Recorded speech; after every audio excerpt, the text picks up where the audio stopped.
Have you ever had something really important to do, but somehow you couldn't start?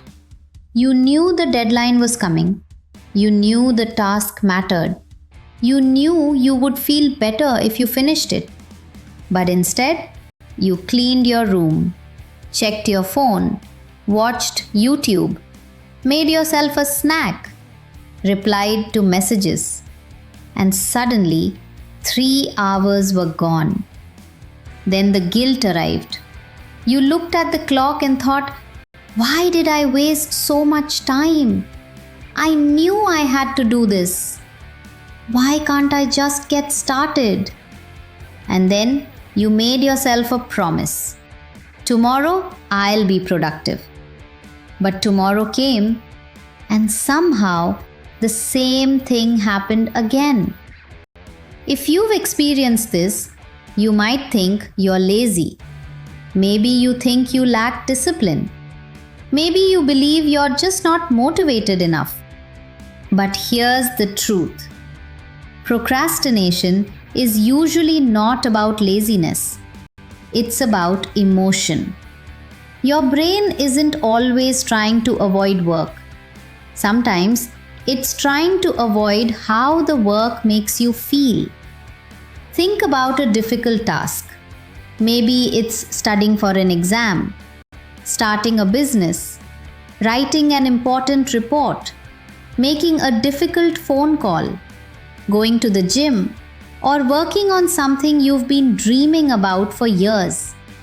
The task itself might not be the real problem. The feelings connected to it might be. Maybe you feel overwhelmed. Maybe you're afraid you'll fail. Maybe you don't know where to start. Maybe you think the result won't be good enough. Maybe the task feels boring.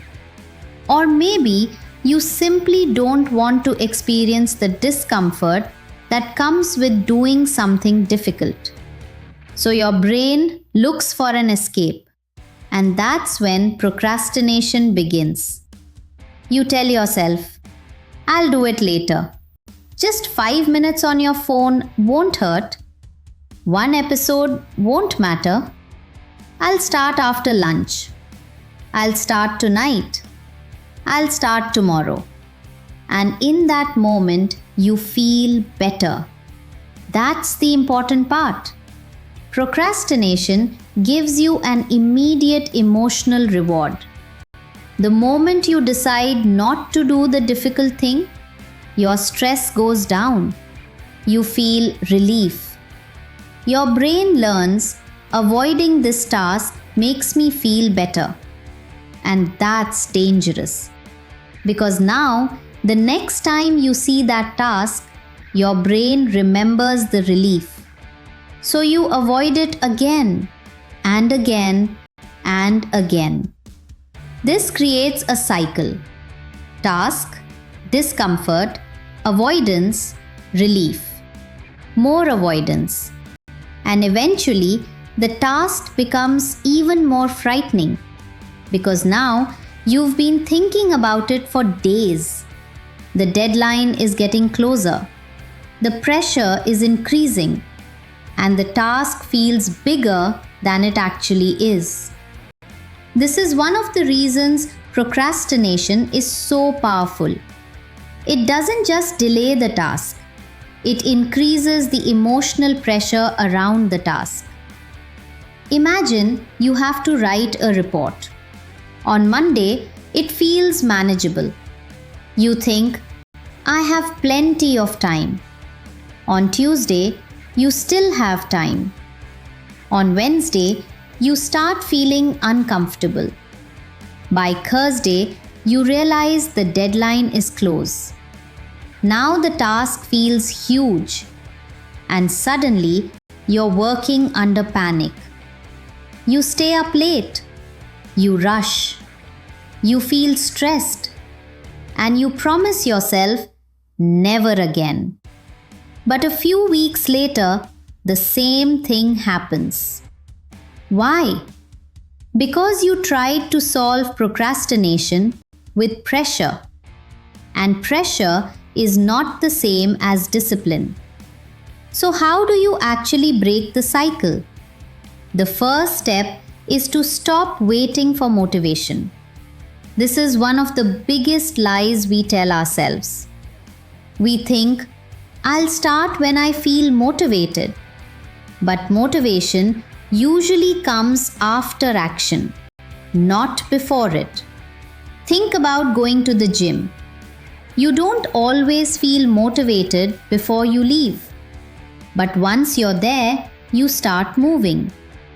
The same thing happens with work. You don't need to feel ready. You need to begin. Action creates momentum, and momentum creates motivation. So instead of asking, do I feel like doing this? Ask, what is the smallest action I can take right now? Not, how do I finish this entire project? Just, what's step 1? Open the document. Write the title. Read one page. Send one email. Put on your shoes. Make one phone call. The goal is not to finish. The goal is to start. Because starting changes the psychological relationship you have with the task. Before you start, the task exists in your imagination. And your imagination can make it seem enormous. But once you begin, reality takes over. You discover, wait, this isn't as bad as I thought. And that's when the fear starts losing its power.